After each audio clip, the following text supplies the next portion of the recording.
En medida de lo posible, los hombres sabios y buenos desean evitar las contiendas y disputas. Sin embargo, cuando los falsos maestros se oponen a las verdades principales del Evangelio o introducen doctrinas perjudiciales, no debemos dejar de oponernos a ellos. Hechos de los Apóstoles capítulo 15. Entonces algunos que venían de Judea enseñaban a los hermanos: si no os circuncidáis conforme al rito de Moisés, no podéis ser salvos. Como Pablo y Bernabé tuviesen una discusión y contienda no pequeña con ellos, se dispuso que subiese Pablo y Bernabé a Jerusalén y algunos otros de ellos a los apóstoles y a los ancianos para tratar esta cuestión. Ellos pues, habiendo sido encaminados por la iglesia, pasaron por Fenicia y Samaria, contando la conversión de los gentiles, y causaban gran gozo a todos los hermanos. Y llegados a Jerusalén, fueron recibidos por la iglesia, y los apóstoles y los ancianos refirieron todas las cosas que Dios había hecho con ellos. Pero algunos de la secta de los fariseos que habían creído se levantaron diciendo: es necesario circuncidarlos y mandarles que guarden la ley de Moisés. Y se reunieron los apóstoles y los ancianos para conocer de este asunto. Y después de mucha discusión, Pedro se levantó y les dijo: varones hermanos, vosotros sabéis cómo ya hace algún tiempo que Dios escogió que los gentiles oyesen por mi boca la palabra del Evangelio y creyesen. Y Dios, que conoce los corazones, les dio testimonio dándoles el Espíritu Santo, lo mismo que a nosotros.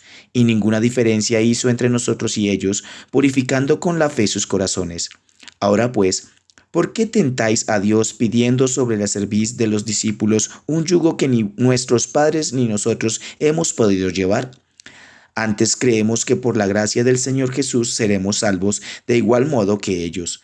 Entonces toda la multitud cayó y oyeron a Bernabé y a Pablo, que contaban cuán grandes señales y maravillas había hecho Dios por medio de ellos entre los gentiles. Y cuando ellos callaron, Jacobo respondió diciendo: varones hermanos, oídme. Simón ha contado cómo Dios visitó por primera vez a los gentiles para tomar de ellos pueblo para su nombre. Y con esto concuerdan las palabras de los profetas, como está escrito: después de esto volveré y reedificaré el tabernáculo de David que está caído, y repararé sus ruinas, y lo volveré a levantar, para que el resto de los hombres busque al Señor, y todos los gentiles sobre los cuales es invocado mi nombre, dice el Señor, que hace conocer todo esto desde tiempos antiguos. Por lo cual yo juzgo que no se inquiete a los gentiles que se convierten a Dios, sino que se les escriba que se aparten de las contaminaciones de los ídolos, de fornicación, de ahogado y de sangre, porque Moisés desde tiempos antiguos tiene en cada ciudad quien lo predique en las sinagogas, donde es leído cada día de reposo.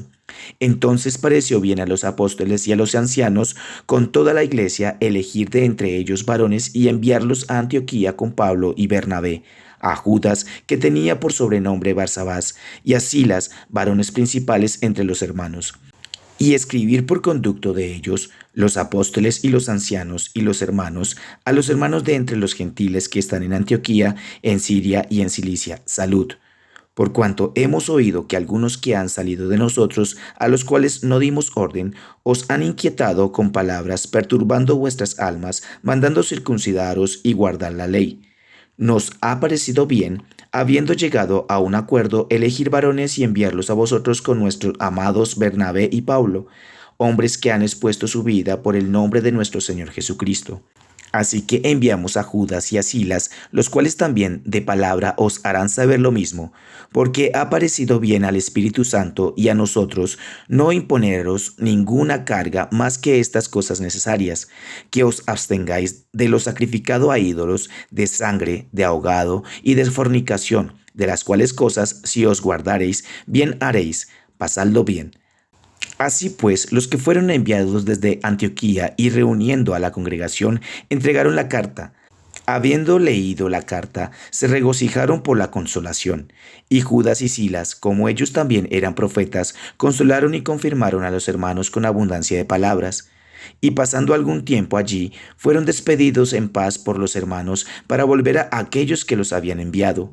Mas Silas le pareció bien el quedarse allí, y Pablo y Bernabé continuaron en Antioquía, enseñando la palabra del Señor y anunciando el Evangelio con otros muchos.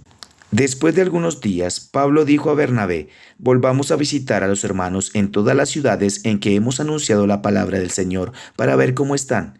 Y Bernabé quería llevarse consigo a Juan, el que tenía por sobrenombre Marcos, pero a Pablo no le parecía bien llevar consigo al que se había apartado de ellos desde Panfilia, y no había ido con ellos a la obra. Y hubo tal desacuerdo entre ellos que se separaron el uno del otro. Bernabé, tomando a Marcos, navegó a Chipre. Y Pablo, escogiendo a Silas, salió encomendado por los hermanos a la gracia del Señor, y pasó por Siria y Cilicia, confirmando a las iglesias. Capítulo 16. Después llegó a Derbe y a Listra, y he aquí, había allí cierto discípulo llamado Timoteo, hijo de una mujer judía creyente, pero de padre griego, y daban buen testimonio de él los hermanos que estaban en Listra y en Iconio. Quiso Pablo que éste fuese con él, y tomándole, le circuncidó por causa de los judíos que habían en aquellos lugares, porque todos sabían que su padre era griego. Y al pasar por las ciudades, les entregaban las órdenes que habían acordado los apóstoles y los ancianos que estaban en Jerusalén, para que las guardasen. Así que las iglesias eran confirmadas en la fe y aumentaba en número cada día. Y atravesando Frigia y la provincia de Galacia, les fue prohibido por el Espíritu Santo hablar la palabra en Asia. Y cuando llegaron a Misia, intentaron ir a Bitinia, pero el Espíritu no se lo permitió. Y pasando junto a Misia, descendieron a Troas. Y se les mostró a Pablo una visión de noche.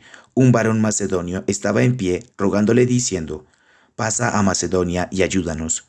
Cuando vio la visión, enseguida procuramos partir para Macedonia, dando por cierto que Dios nos llamaba para que les anunciemos el Evangelio.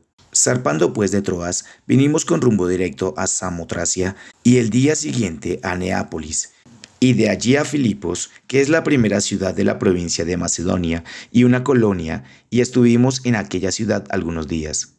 Y un día de reposo salimos fuera de la puerta, junto al río, donde solía hacerse la oración, y sentándonos hablamos a las mujeres que se habían reunido. Entonces una mujer llamada Lidia, vendedora de púrpura, de la ciudad de Tiatira, que adoraba a Dios, estaba oyendo, y el Señor abrió el corazón de ella para que estuviese atenta a lo que Pablo decía. Y cuando fue bautizada y su familia, nos rogó diciendo: si habéis juzgado que yo sea fiel al Señor, entrad en mi casa y posad, y nos obligó a quedarnos. Aconteció que mientras íbamos a la oración, nos salió al encuentro una muchacha que tenía espíritu de adivinación, la cual daba gran ganancia a sus amos adivinando. Esta, siguiendo a Pablo y a nosotros, daba voces diciendo: estos hombres son siervos del Dios Altísimo, quienes os anuncia el camino de salvación. Y esto lo hacía por muchos días, mas, desagradando a Pablo, éste se volvió y dijo al espíritu: te mando en el nombre de Jesucristo que salgas de ella. Y salió en aquella misma hora. Pero viendo sus amos que había salido la esperanza de su ganancia, prendieron a Pablo y a Silas y los trajeron al foro ante las autoridades. Y presentándolos a los magistrados dijeron: estos hombres, siendo judíos, alborotan nuestra ciudad y enseñan costumbres que no nos es lícito recibir ni hacer, pues somos romanos. Y se agolpó el pueblo contra ellos, y los magistrados, rasgándoles las ropas, ordenaron azotarles con varas. Después de haberles azotado mucho, los echaron en la cárcel, mandando al carcelero que los guardase con seguridad, el cual, recibido este mandato, los metió en el calabozo de más adentro y les aseguró los pies en el cepo. Pero a medianoche, orando Pablo y Silas, cantaban himnos a Dios, y los presos los oían. Entonces sobrevino de repente un gran terremoto, y de tal manera que los cimientos de la cárcel se sacudían, y al instante se abrieron todas las puertas y las cadenas de todos se soltaron. Despertando el carcelero, y viendo abiertas las puertas de la cárcel, sacó la espada y se iba a matar, pensando que los presos habían huido. Mas Pablo clamó a gran voz diciendo: no te hagas ningún mal, pues todos estamos aquí. Él entonces, pidiendo luz, se precipitó adentro y temblando, se postró a los pies de Pablo y de Silas, y sacándolos les dijo: señores, ¿qué debo hacer para ser salvo? Ellos dijeron: cree en el Señor Jesucristo, y serás salvo tú y tu casa. Y le hablaron la palabra del Señor a él y a todos los que estaban en su casa. Y él, tomándolos en aquella misma hora de la noche, les lavó las heridas y enseguida se bautizó él con todos los suyos. Y llevándolos a su casa, les puso la mesa, y se regocijó con toda su casa de haber creído a Dios. Cuando fue de día, los magistrados enviaron alguaciles a decir, suelta a aquellos hombres. Y el carcelero hizo saber estas palabras a Pablo. Los magistrados han mandado a decir que os suelte, así que ahora salid y marchaos en paz. Pero Pablo les dijo, después de azotarnos públicamente sin sentencia judicial, siendo ciudadanos romanos, nos echaron en la cárcel, y ahora nos echan encubiertamente. No por cierto, sino vengan ellos mismos a sacarnos. Y los alguaciles hicieron saber estas palabras a los magistrados, los cuales tuvieron miedo al oír que eran romanos. Y viniendo, les rogaron, y sacándoles les pidieron que salieran de la ciudad. Entonces, saliendo de la cárcel, entraron en casa de Lidia, y habiendo visto a los hermanos, los consolaron y se fueron. Señor Jesucristo, ayúdanos a vivir tu palabra con un corazón contrito y humillado, no para que los hombres nos vean, sino por el temor de amarte a ti. Iglesia Misión Pablo, te ama y te alienta.